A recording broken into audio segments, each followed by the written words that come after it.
Samia Shahid was born and raised in Manningham, Bradford, a diverse but traditionally conservative community where family honor and cultural expectations played a significant role in daily life.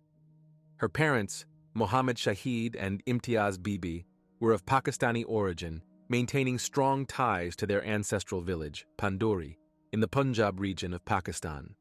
From a young age, Samia was expected to conform to the values upheld by her family, where deference to elders, adherence to cultural traditions, and preserving the family's reputation were paramount. Despite these expectations, Samia was known for her independent spirit. She pursued an education, eventually working as a beauty therapist, a career choice that reflected her personal ambition and desire for financial independence. However, as a young British Pakistani woman, she navigated a delicate balance between modern Western influences and traditional South Asian customs. Her family adhered to the practice of arranged marriages, a deeply ingrained cultural norm that emphasized unions within the extended family to preserve lineage and honor. For Samia, this would become a defining factor in her life's trajectory. She was raised with the understanding that marriage was not solely a personal decision, but one that involved the consent and approval of her parents. Although Samia maintained a close relationship with her family, there were instances where she expressed frustration with the restrictions imposed upon her. Friends later recalled that she wanted more control over her future, particularly regarding her personal and romantic choices.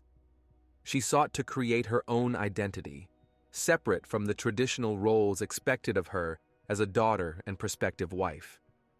At home, she faced immense familial and societal pressure to abide by cultural norms. However, outside of her household, she was exposed to a different world, one that championed individual rights and personal freedoms. This contrast would eventually lead to conflict, as Samia began asserting her own desires in a way that challenged the expectations placed upon her.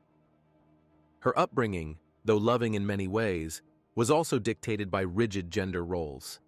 She understood that stepping outside these predefined boundaries could result in serious consequences. It was in this environment that Samia reached adulthood, setting the stage for the choices she would later make. Decisions that would not only define her fate, but also expose the dangerous intersection of culture, control, and autonomy. In 2012, at the age of 25, Samia Shahid was married to her first cousin, Chaudhry Muhammad Shakil, in an arranged union that had been in the making for years. The marriage was organized by her family, following the common practice of intra-family marriages to strengthen ties and maintain cultural traditions. Shakil, a resident of Panduri, Pakistan, was a man Samia had known only in a limited capacity, as their lives had been shaped by different environments, she in the UK and he in Pakistan. The wedding took place in Pakistan, surrounded by relatives who celebrated what they believed to be a proper match. However, for Samia, the marriage quickly proved to be anything but ideal. While outwardly fulfilling her family's expectations, she struggled to adjust to the relationship. Friends and colleagues later recounted how she confided in them about feeling trapped in a marriage that did not align with her aspirations. One of the pressing concerns for Shakil and Samia's family was securing his immigration to the UK. Following their marriage, efforts were made to obtain a spousal visa, but these attempts did not succeed. As a result, Samia was forced to divide her life between two worlds, spending time in Pakistan with her husband while returning to the UK for work. This arrangement placed a significant strain on the already fragile marriage. While Shakil expected his wife to embrace the traditional role of a submissive spouse, Samia had different expectations. She was independent, career-oriented, and increasingly disillusioned with the constraints imposed on her. The cultural norms that dictated a wife's subservience clashed with her growing desire to control her own life. Over time, her dissatisfaction became impossible to ignore. As the months passed, Samia sought ways to assert herself within the marriage, but her resistance was met with disapproval. Conversations with those close to her suggested that she felt isolated and unhappy. The lack of emotional connection with Shakil, coupled with the pressures of family expectations, only deepened her turmoil. Ultimately, she made the difficult decision to leave the marriage, fully aware of the consequences she might face. Divorce was not just a personal decision, it was an act that would challenge deeply held family values. Yet, despite the inevitable fallout, Samia knew she could no longer remain in a relationship that denied her autonomy. Her decision to leave was more than just a break from Shakil. It was a rejection of the life that had been planned for her. But as she would soon discover, walking away from an arranged marriage would not be as simple as signing legal papers. It would ignite tensions that would follow her wherever she went. After ending her marriage to Chaudhry Muhammad Shakil, she faced immediate resistance. Her family, deeply invested in maintaining their social standing, strongly opposed her choice. Divorce was rare in their circle, and Samia's decision to leave a cousin only intensified their disapproval. Relatives and community members attempted to dissuade her, warning of the dishonor she was bringing upon herself and those connected to her. Undeterred, she finalized her divorce and took the bold step of remarrying. In September 2015, she married Syed Mukhtar Kazim, a man she had chosen for herself. Unlike her previous arranged marriage, this union was based on love and mutual understanding. With Kazim, Samia envisioned a new beginning, free from the constraints that had suffocated her in the past. Following their marriage, the couple settled in Dubai, a city that provided them with distance from the disapproving eyes of her relatives in both the UK and Pakistan. Here, Samia began building a life on her own terms. She embraced her career and enjoyed the freedoms that came with her newfound independence. Friends noted how she seemed happier and more confident, no longer burdened by the expectations that had once dictated her choices. However, her family's reaction to her second marriage was anything but supportive. They viewed her actions as not only rebellious, but outright disgraceful. Reports suggest that attempts were made to pressure her into reconsidering her decision, with various family members urging her to return. Samia, however, remained firm. She had escaped a marriage that had brought her misery, and she had no intention of going back. As time passed, the tensions between Samia and her family escalated. She received repeated messages from relatives, some laced with emotional blackmail, others outright hostile. The pressure mounted when she was reportedly disowned by her family, a drastic move meant to punish her for what they saw as betrayal. Despite the estrangement, Samia did not sever all contact. She still communicated with certain family members, albeit cautiously. Her father and sister in particular remained in touch, though their interactions were often strained. It was within this complex dynamic that the events leading to her fateful trip to Pakistan began to unfold. In July 2016, Samia received distressing news. She was informed that her father was gravely ill and that she needed to return to Pakistan immediately. Concerned for his well-being, and perhaps hopeful that this trip might serve as a step toward reconciliation, she made the decision to travel back to her ancestral village. Her husband, Kazim, was uneasy about the trip. He knew about the hostility from her family and worried for her safety. He advised her against going, but Samia, holding on to the belief that her father's illness required her presence, insisted on making the journey. What she did not know was that this visit would not be the family reunion she had hoped for. It would instead be the beginning of a carefully orchestrated trap, one from which she would never return. On July 14, 2016, Samia Shahid boarded a flight from Dubai to Islamabad, Pakistan. She had been told that her father, Muhammad Shahid, was critically ill, and despite the tensions with her family, she felt it was her duty to be by his side. Upon arrival, Samia traveled to Panduri, her family's ancestral village in the Punjab region. The rural setting stood in stark contrast to the life she had built in Dubai. It was a place where tradition governed daily life, where family honor dictated personal choices, and where she had once been expected to conform to cultural norms she had since rejected. Her return was met with a reception that seemed, at first, surprisingly warm. Her family welcomed her into their home, showing no signs of resentment over her divorce or remarriage. This display of affection put Samia at ease, making her believe that perhaps reconciliation was possible.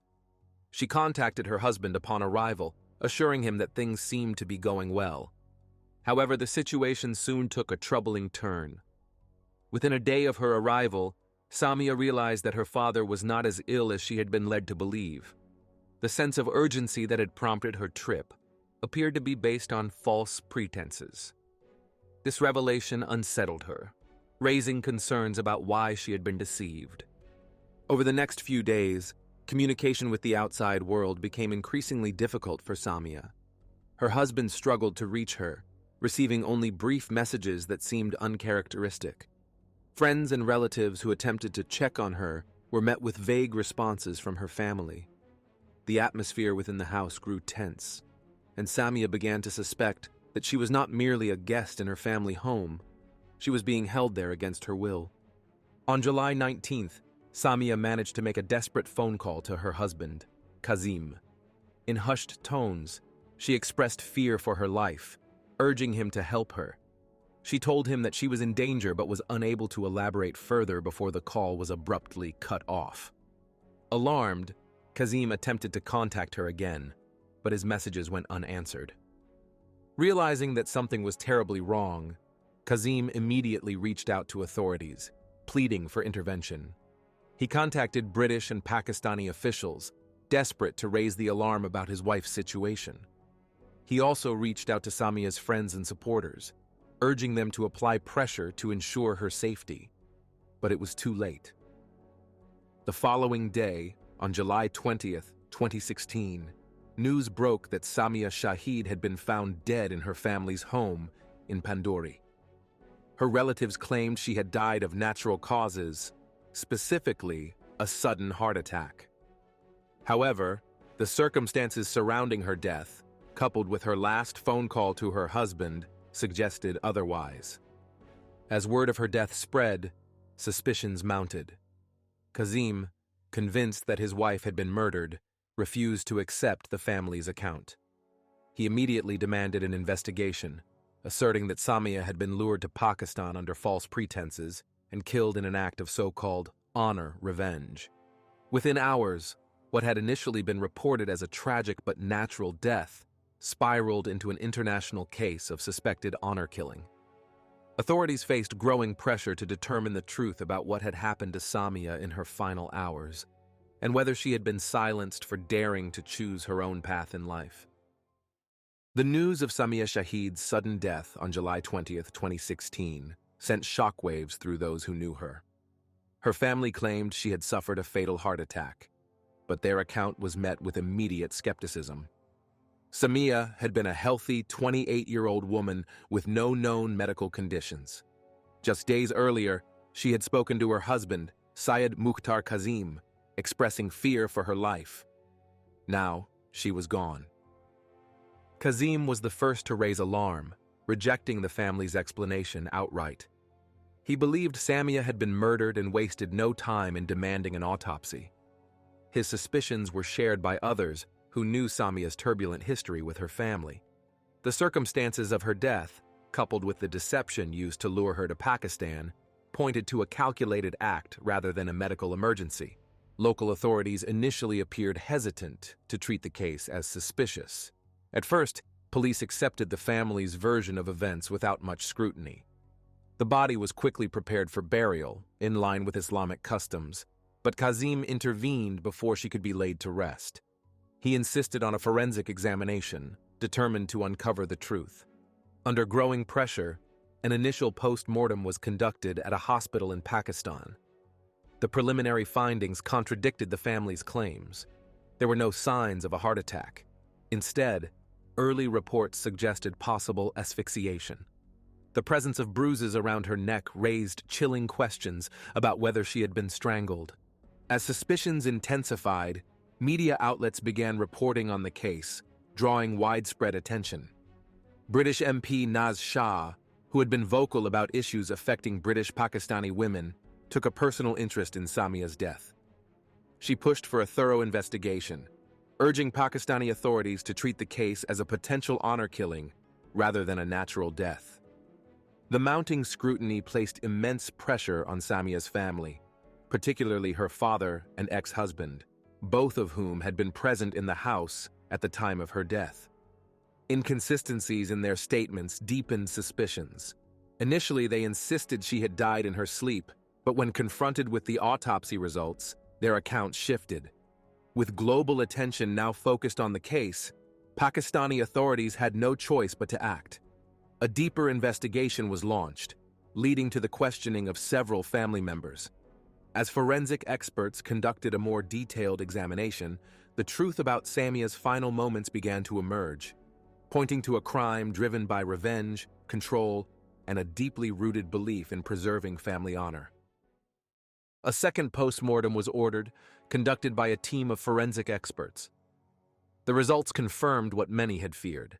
Samia had not died of natural causes. The examination revealed clear signs of strangulation, with deep bruising around her neck and evidence of forced asphyxiation. The findings shattered the family's claims of a heart attack and strengthened suspicions of an honor killing. With this damning evidence, Pakistani authorities moved to detain key suspects. Samia's father, Mohammed Shahid, and her ex-husband Chaudhry Mohammed Shakil were taken into custody. Shakil, who had remained in Pakistan after their divorce, quickly became the prime suspect. Investigators suspected that he had carried out the killing with the approval and possible assistance of Samia's father. As interrogations began, discrepancies in their statements became apparent. Shakil initially denied any involvement, but after prolonged questioning, his story began to crumble.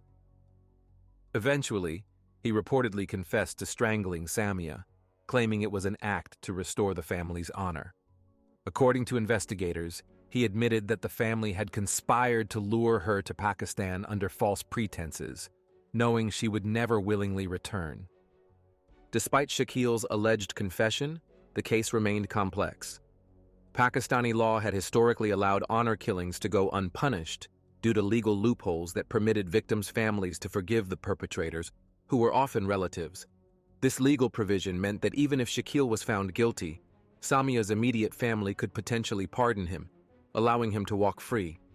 Meanwhile, Samia's mother and sister publicly defended the family, denying any wrongdoing. They insisted that Shakil's confession had been coerced and claimed Samia's death was being politicized.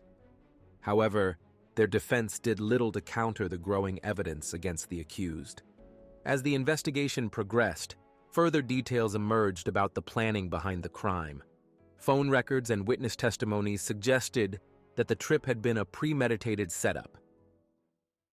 As the case against Chaudhry Mohammed Shakil and Mohammed Shahid moved to the courts, legal hurdles quickly emerged. Despite Shakil's reported confession, the defense attempted to challenge the validity of his statements, claiming coercion by authorities. Meanwhile, Samia Shahid's mother and sister publicly defended the accused, insisting that the allegations were baseless. One of the biggest concerns was Pakistan's legal framework on honor killings. For years, a loophole in the law allowed families to forgive perpetrators, who were often relatives, enabling them to escape punishment. This possibility loomed over the case, fueling fears that Shakil and Samia's father could be freed if their relatives chose to pardon them. Under intense scrutiny from international media and women's rights activists, Pakistani officials assured the public that justice would be served. The government had recently passed legislation aimed at closing the forgiveness loophole, and prosecutors sought to ensure that the law would be applied in Samia's case. However, the trial was slow-moving. Delays, procedural hurdles, and conflicting testimonies made progress difficult. At times, it seemed as if the case might stall indefinitely, lost in the bureaucratic maze of Pakistan's judicial system. Still, pressure from Samia's husband, Syed Mukhtar Kazim, and British MP Naz Shah kept the case in the public eye. While awaiting trial, Mohammed Shahid was granted bail, due to his deteriorating health, further complicating the proceedings. Shakil remained in custody, but his legal team continued to fight the charges, casting doubt on forensic findings and questioning the reliability of witness statements. Years after Samia's death, the legal battle remained unresolved. Her case became a symbol of the ongoing fight against honor killings in Pakistan, exposing both the progress and the persistent flaws in the country's legal system.